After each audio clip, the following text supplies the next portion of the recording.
So a few weeks back, I went over audio in After Effects, and in that video, I mentioned AE isn't really the best when it comes to audio. But this week, I'm going into one of the really cool things it does do well with audio. This time around, I'm going to be covering the audio spectrum effect. To start, an audio spectrum is the range of frequencies in a piece of audio from the highest to the lowest sounds. To show what that actually means for your animation, let's add the effect. Head up to the Effects menu, and under Generate, you'll find Audio Spectrum up near the top.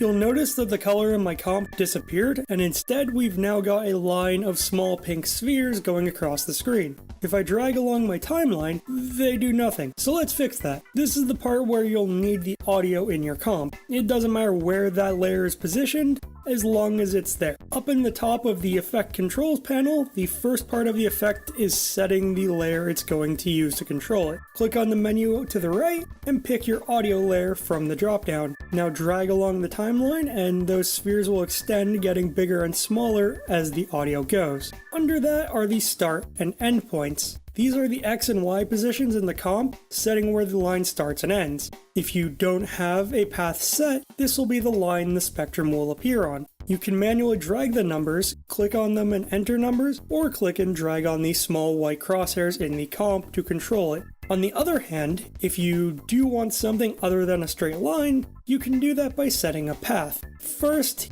you'll need a path to do this. If you're using anything but a shape layer, you can make this path by using the shape or pen tools. With the layer with your effect selected, click and drag a shape in the comp. Alternatively, use the pen tool and make a custom shape, which can be left open or closed depending on what you want to do. Either way, once you have a mask set, click on the path menu and choose your mask. The spectrum will now be applied along that path. Also, you can apply the effect on a shape layer, but as far as I've been able to find, you can't use anything in the layer as the path. Under that, there's a checkbox next to Polar Path, which when activated will make a radial spectrum with a hole in the center. The next options are for the start and end frequency. As I said, the spectrum will be the range of the highest to lowest audio frequencies in a sound clip. This is where you can set how wide that range is and how much variety there will be in the lines of the spectrum called bands. On top of changing how much variety there is, you can also give the line more or less bands based on the number of frequency bands you have set. The more you have, the closer they'll be along the line or path, and the fewer there are, the wider apart they'll be. The last control for controlling the height of the bands is the maximum height control, which controls how tall the bands can possibly get. Next up are the controls for the actual audio. Audio duration will control how long each band lasts, and offset will set a delay between the bands and the audio. Both of these are going to be measured in milliseconds. After that comes some more controls for the look of the spectrum. First of those is thickness, which, as can probably be guessed, decides how wide each band is. The higher the softness under that is set, the more blurred the bands are, while lower numbers mean sharper bands. And next come the inside and outside colors, which are exactly what they sound like. The inside color will be the main color of your bands, while the outside will be the color of the ring around each band. You can set them both by clicking on the colored square, which will then open the color picker window, or you can pick a color from the comp with the eyedropper icons next to that. If you click on the checkbox under that for blend overlapping, anywhere that the bands overlap will blend together. Under that is the hue controls, which will change the colors of the spectrum. If you spin the wheel or drag the number up higher than 0 on the hue interpolation setting, it will cycle the colors along the spectrum. By default, under that, the dynamic hue phase will be turned on. With the hue interpolation set higher than 0, this will make the colors shift depending on the sound frequency. Similarly, the color symmetry option is also going to be on by default. Again, with the hue interpolation higher than 0, this will make it so that the colors in the band start and end on the same hue, with the rest of the colors working towards the middle in a gradient along the path or line. The display options come after that. These settings will change how your spectrum is rendered. In the list, the first option is the digital display, which is a series of colored dots. Next come the analog lines option, which makes the spectrum into a single continuous line which spikes based on the frequencies, similar to an EKG machine or that thing that monitors heart rates in hospitals.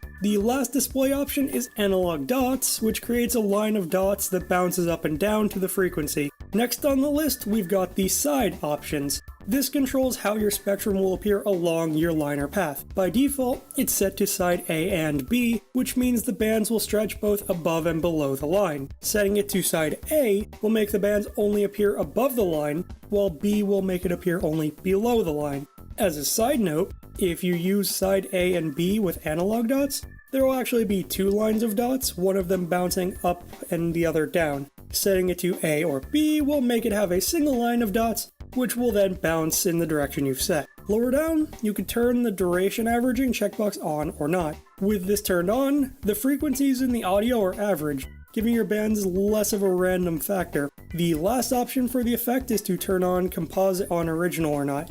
If you turn this on, it will make the effect transparent in that the layer's original content will appear underneath the spectrum, whereas by default only the spectrum will be visible. While I'm at it, let's go into some simple, cool animations you can do with these settings before we wrap things up. Firstly, if you've set a path on the effect, you can keyframe the mask path and animate set path. This will actually animate your spectrum in two different shapes. Another cool trick I've found is actually animating the colors of the spectrum. At the most basic, you can keyframe the inside and or outside colors, and the spectrum will transition between the colors as it goes. You can add even more to that if you then also use the hue interpolation. You could just leave it as is, but if you increase the number of it, you'll also be shifting all the colors as the animation goes. The last trick I figured out is that you can add a sort of fade in and out by keyframing the max height and go higher or lower from one keyframe to another a few frames ahead in the timeline. This will make the spectrum grow in and or shrink out. And that was the audio spectrum effect. I'm sure there are plenty of uses and animation combinations I haven't experimented with yet, so I definitely recommend playing around with it and seeing what you can do. I hope everyone's learned something and had fun doing it. If you have any questions, thoughts, or other feedback, you can let me know with a comment below or with a message to ET_studios on Twitter. You can also like this video and share it around. I'd appreciate the help getting the word out. And I'm planning to be back here every Friday with a new video, so be sure to subscribe for more awesome content. Have a great day, everyone, and see you next week.